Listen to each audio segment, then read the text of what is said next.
All right, so we are going to talk about certain things that you need to work on before you ultimately get into a relationship, right? And so that you don't fall prey to somebody who is just coming to take advantage of you. You understand? Because a lot of people enjoy making people look like fools. They will waste your time, they will waste your energy, resources. Some people, they don't really care about you like that. Okay, they are just in for fun, but they won't let you know.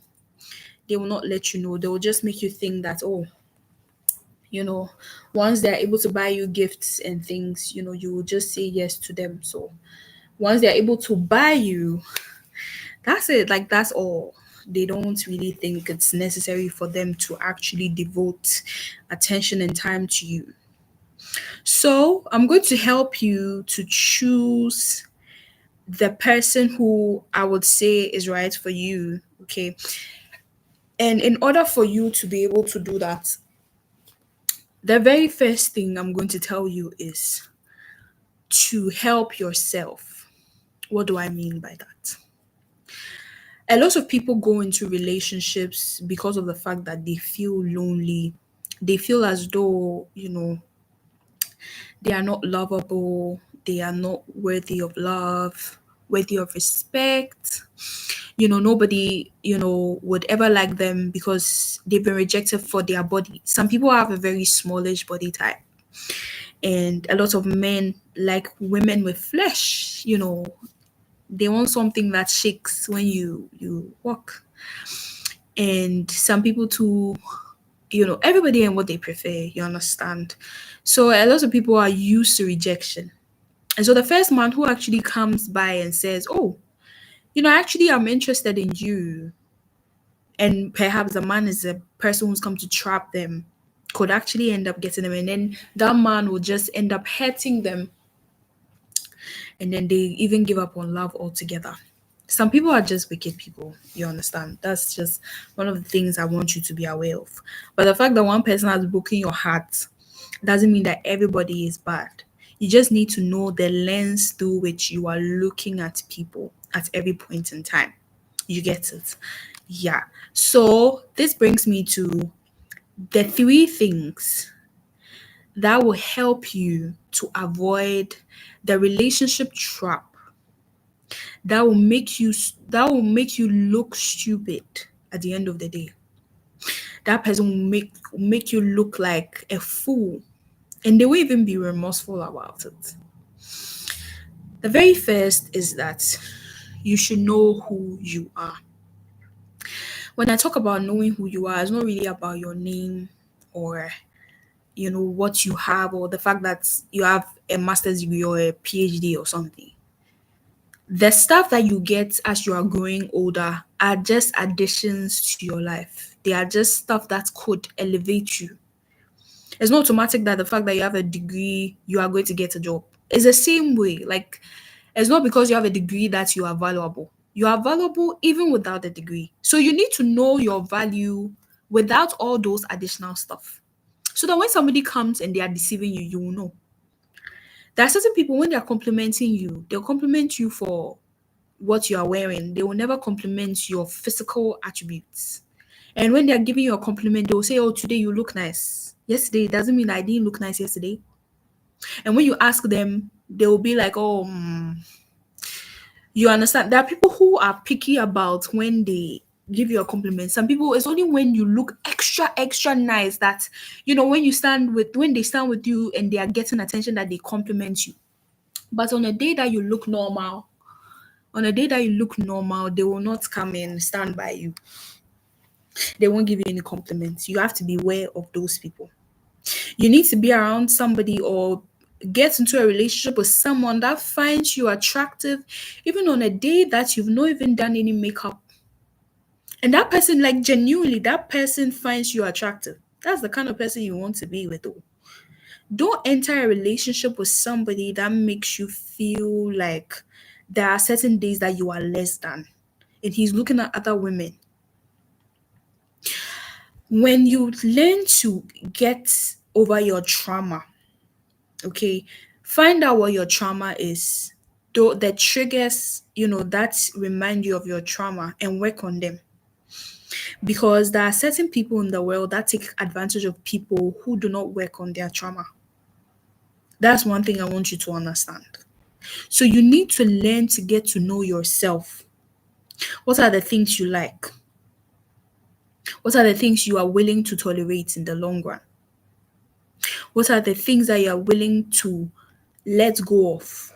What are the things that you know that no matter what, I'm not going to stand? Because if you are very nice, okay, there are certain people who will take advantage of you. They will see it as a weakness and they will walk all over you, insult you behind your back, come to you and ask you for favors, and then twist the truth when the time comes for them to defend you. And that's when you actually even know their true colors. So learn to get to know yourself, learn to get to know you and accept you for you, and get over your trauma. Because when you don't get over your trauma, you will accept people who will come and abuse you, and they will frame it as love. There are certain statements like, nobody will love you more than I do. And it's a trap. Yes. Today, I want you to know anyone who says that is a very wicked person. And I understand that you fall for it because of the fact that, your entire life you've probably been abused by your parents, by people who claim they love you. The very people you thought cared about your future are the same people who end up betraying you. And then at the end of the day, they make you feel like you are difficult to love. Please, and please again, learn to love yourself. Learn to know yourself. I have a video on self-love. You should go and watch it. Your identity in Christ is what will help you to ultimately love yourself. Because left to human beings, today they will be nice, tomorrow you don't know whether they've lost their memory or they are even the same people again. You understand? So one of the things I want you to do for yourself is to learn to love you yourself. Because when you learn to love yourself, you will not allow just anyone into your circle. It's not every behavior that you will tolerate when you learn to love yourself. And you will not even be scared to tell people that they've done something wrong when they do it to you. That's what I want you to understand about loving yourself. Loving yourself doesn't mean that, you are going, like, loving yourself means you tolerate the things that, you should be tolerating. If somebody insults you, you gracefully let the person know they don't have the right to insult you. You find a way to do that. You don't have to be rude. You get it? If they step on your toe, you are able to look at them in the eyes and tell them that you stepped on my toe and I don't appreciate what you just did. And they have to say sorry. They have to apologize to you. You understand? Yes, that is exactly what I'm talking about. So do not let anyone come and tell you anything like, oh, nobody will ever love you more than I do. If you leave me and you go out there, you will definitely come back because you will not meet anybody like me. I don't want to meet anybody like you. You are abusive. When you're used to abuse, you enter relationships with people who remind you of the abuse that you've encountered in your life. That's one thing I want you to understand. You get it? So when you are able to overcome your trauma, it can take a long time. It can even take years. But while you are taking care of yourself, don't enter a relationship that the person reminds you of your trauma. When you feel like this person is familiar, don't even venture into a relationship with that person. Because the same abuse you went into, that's exactly what the person is going to do. If you have been abused and the person that is claiming they love you seems familiar, the way they treat you is familiar to the abuse that you've had, please don't enter a relationship with that person. I will hold your hand when I say this. Don't enter a relationship with anybody who is familiar, especially when you are somebody who has been through some form of abuse.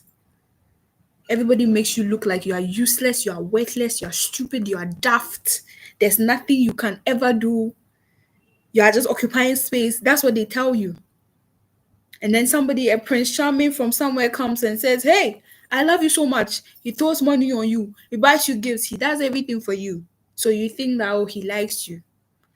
Only for you to find out that this man is just like everybody else. If you are in a relationship with that person, I will tell you for sure that this person is here to abuse you just like everybody else. And they will trap you with certain words and statements that you are not lovable, that nobody will love you more than them. It's not true. And what they are showing you is not love, it's all deception. They will manipulate you, gaslight you, distort your reality. They will let you disbelieve exactly what it is that you saw. And at the end of the day, you are not even the only person he's with, though. He's with another person, but you don't know most of the time. You understand? So don't enter a relationship with somebody that doesn't think you are good enough for them. If they don't think you are good enough, let them go. You don't have the body type that he wants, let him go. Let him go for the body type he wants. Because hey, especially those who claim that you are not the kind of girl that I like, I usually like blah blah blah blah blah. And then they come for you who you are not the body type they like, oh, but they come for you. They are coming to trap you because they know you're a good woman. They are not coming because they care about you. So be very careful of those people. Learn to love you. Learn what you can tolerate and what you cannot. And don't be afraid. The men in the world will not finish. If you don't find one in Tanzania, you will find one in Cote d'Ivoire. If you don't find one in Cote d'Ivoire, you find one in Haiti. You understand? Yes. And besides, the world has become a global village. It's not today that the men will finish. So don't let anyone come and pressure you into going into a relationship because you are growing. You're growing, so what? To ask them, you are growing, so what? Your ex will not finish. Go see. One strategy you can use to save yourself from unnecessary pressure from your parents, from your siblings, or whoever it is that claims that you are growing so you won't be able to have children because menopause is chasing you. Go and do a test, okay? And check your egg reserve. Once you're able to check your egg reserve, you get that test. It will be able to show you how long you have actually, how many eggs you have left. You understand? And then you let them know that this is it. It's not everybody you should show it to anyway, but let them know I've already done my test and my eggs are not finishing anytime soon. So they don't have any right to come and pressure you. I have a lot to say, but I think if I have time again, I will come back. I'm very grateful for watching. Okay. I will come back and then I'll talk about this issue. All right. Yeah, we'll structure everything and then I'll come back. Thank you so much. I love you guys so much. Thank you. Bye.